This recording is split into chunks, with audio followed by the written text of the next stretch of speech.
Good afternoon, ladies and gentlemen. This morning, about 0200, the vessel Golden Ray was reported to be listing heavy to starboard.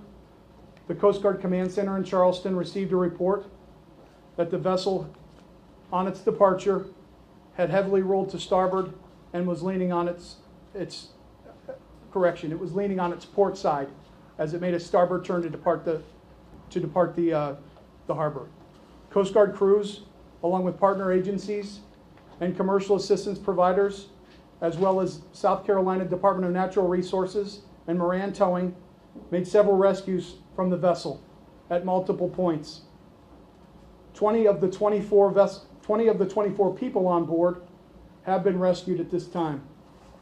As smoke and flames began to appear, our crews, along with the Glenn County Heavy Rescue Team, assessed that the situation was too risky to further go inside the vessel to attempt to locate the 4 individuals who remain missing at this time. We are working with the salvers, Coast Guard Salvage, Engineering and Response Team, the surveyor, and the company to stabilize the vessel. Once salvage professionals have determined the vessel to be stable, we will identify the best option to continue our rescue efforts for the 4 crew members who remain on board. I have met with Commander Norm Witt, the Federal On-Scene Coordinator and Captain of the Port of Brunswick, and he will be here to speak about the ongoing effort with regard to environmental protection, the port, and stabilization of the vessel. Commander Witt. Thank you, Captain. Good afternoon. In addition to the ongoing search and rescue operations, we also have pollution mitigation efforts in the works. Currently, I would say there is no active release of pollution. However, on the potential that there would be, we have established a unified command to put mitigation strategies into effect.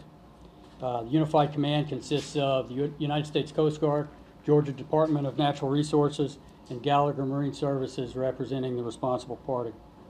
Currently, we're mobilizing resources, activating our area contingency plan, and taking all steps necessary to mitigate any potential pollution.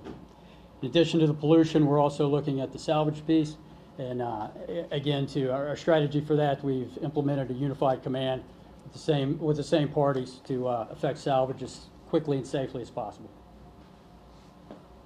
I think if there are any questions, we can take maybe a couple. Lieutenant Heflin, did you? Yes, I think I have time for a couple questions if anybody has anything on the rescue efforts, sir. Do you know who the pilot was driving the boat?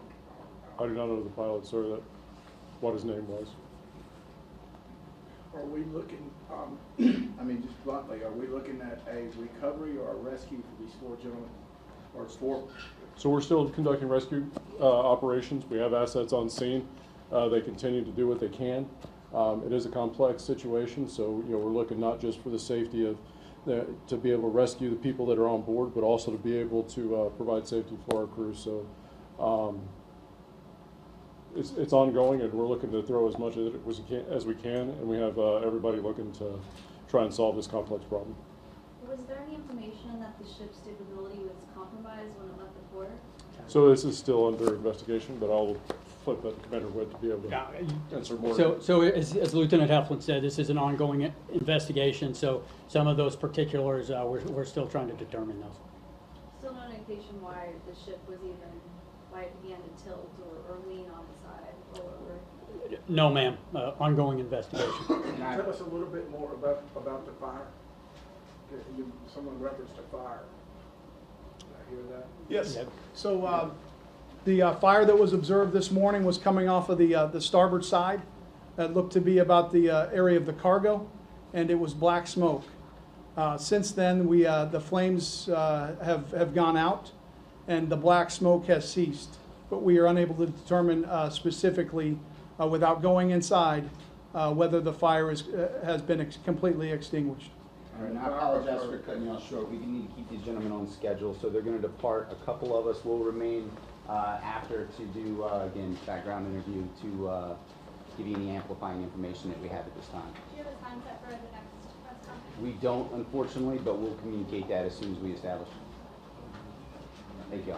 There you go.